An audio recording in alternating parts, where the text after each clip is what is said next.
Hello, everybody. I know I'm still on my honeymoon, but still working. Um, I just wanted to give a quick update. Week 4 is closed for my literature lab in Facebook. I will be continuing to finish up week 5. Since though week 6 will probably be done more or less towards the weekend. Um, Tomorrow, well, Friday, if you get this, starts week 7, and we're going to be talking a little bit about genres of fiction. Of course, the two famous genres that most people tend to either gravitate towards now are either romance fiction, which we can talk about Harlequin romances, Twilight, or the really interesting 50 Shades of Grey that holds no interest to me at all. Um, Among some of the more popular genres are spy fiction, James Bond, of course, and of course that one that was just released not too long ago about the Bourne Identity. Excuse me. There's science fiction. There's horror. Those are the two that I'm most familiar with and ones that I enjoy the most. Growing up, I devoured every R.L. Stein. Everybody correct me on it. Book that I could possibly get my hands on. Fear Street. All kinds of books that I read. And I did get into science fiction like Robert A. Heinlein, um, Ray Bradbury, whom we'll be looking at this week, as well as other book horror stories and just teen fiction. Today's teen fiction seems to center on the vampire novel. If you've ever read like I don't know, Judy Blume or any of those teen fiction types, or the Hardy Boys for those of you who are a little bit older, or Nancy Drew, teen fiction has its formula, if you will. Some of it's very interesting, some of it's very boring. This week we're going to be looking at two stories from two classic writers that are absolutely foundations of their field. The first is Edgar Allan Poe, who was not only the first to really develop the classic detective fiction novel story, but he was also influential in the horror genre. He did not invent horror. Let me be clear about that. Horror was, in fact, if you really want to get technical about it, first science fiction slash horror story was Mary Shelley's Frankenstein. You can debate with me all day long about it. That's fine. Forgive the noise in the background here. We have a thunderstorm in Fort Lauderdale. Interesting. But the other writer we're going to be looking at is Ray Bradbury. Ray Bradbury, back in the 50s, 60s, and 70s, published a whole slew of short stories. It was even a Ray Bradbury's theater story. He was quite popular. His popularity has waned, although it's now starting to surge now that he's dead. Goes to show you artists become truly famous after they're dead, which is kind of interesting. But we'll be looking at a story about the 50s and 60s called There Will Come Soft Rain. Okay, now Edgar Allan Poe's story, which is, I believe, The Telltale Heart. Let me check here. The Cask of Amontillado. This is the classic thriller, if you will. It's horror, but it doesn't go off the deep end with supernatural elements, which is why I've chosen it. It's also in the book. Some of you have complained about not using the book enough. I believe every single one of the stories, with the exception of this one, There Will Come Soft Rains, is indeed in your book. Cask of Amontillado is a revengeful story, and you're going to find for this week's skill building, there's actually one skill building, and you'll notice I've moved away from the actual skill building element and have designed question and answers for composition, kind of almost like a mini essay, if you will. This is because some of you have lamented about the fact that there were so many questions for my skill building, and some of them are really obscure. They've changed them, and quite frankly, I'm getting tired of it.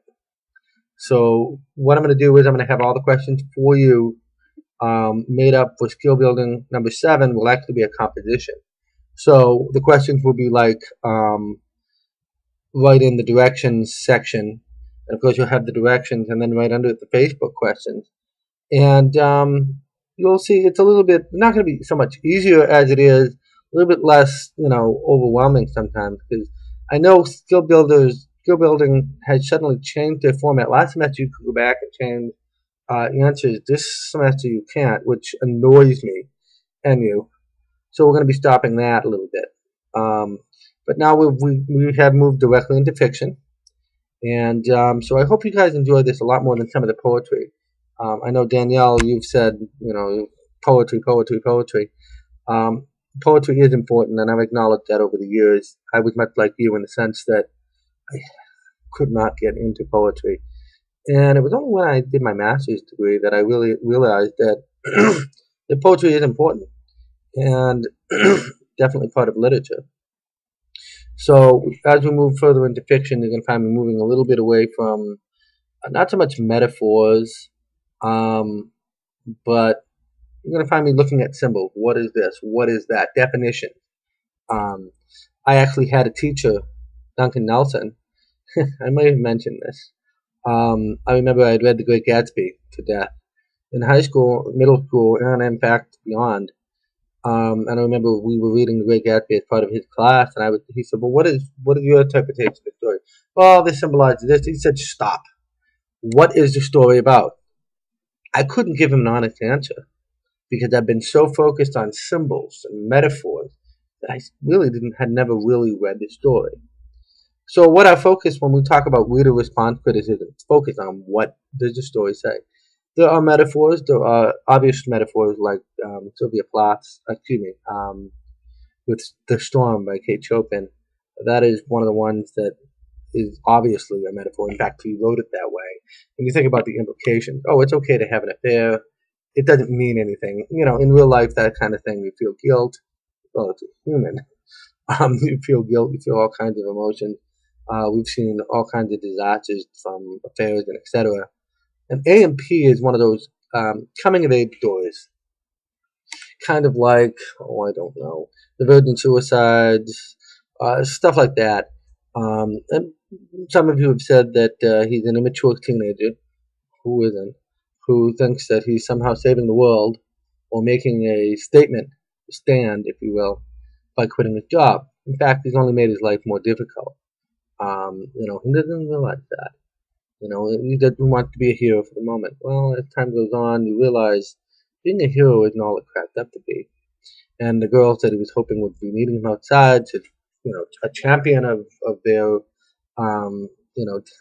youngness or so, if you want to say that, they're not there, which is kind of an added insult to injury. So this week we're going to be taking a look, like I said, at genres of fiction. I will probably be asking for Facebook questions. What kind of books do you enjoy reading? What kind of genres? I want to get you guys thinking about the second essay, which deals with fiction. Picking a topic, etc. And hopefully we can get to more lively discussion. I should say that my stress level, after dealing with everything we've dealt with this semester, has gone substantially down. So you're going to see me much more on the Facebook discussion boards, much more, much to my comfort. One of the things that I really care about is giving appropriate feedback to you guys. For those of you in English Composition 2, Section 1, I'm done with Week 5 skill building.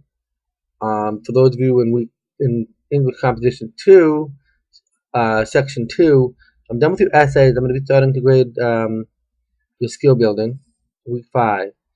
And I believe Section 3 and what still exists as the online section are all done, unless you've submitted something within the past, 24 hours. I will be taking care of that. But I really want to make sure that I get Week 5 done before we can move on to anything else. I'm getting caught up, guys.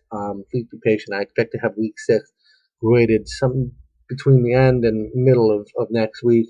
And then I'll be completely caught up with everything, and you'll see much more of me as time goes on. As I've said before, this has been one of the most roller coaster semesters I've ever had, and I'm sure you guys can agree. Some of the nursing students actually said that one of their professors actually fell down and punctured a lung. I mean, boy, talk about a disruption. And then, of course, you have a new teacher that's not quite sure what she's doing or what format to use. It gets really difficult fast. I understand that this week, I'm pretty sure of it, is your midterm week, so I'm going to still keep it a little bit lighter than normal. That doesn't mean you won't have no work, but it will mean that you'll be able to read the story and pretty much answer the questions as you go through them. And so I think on that note, that's it. Take care, guys. I'll see you next week.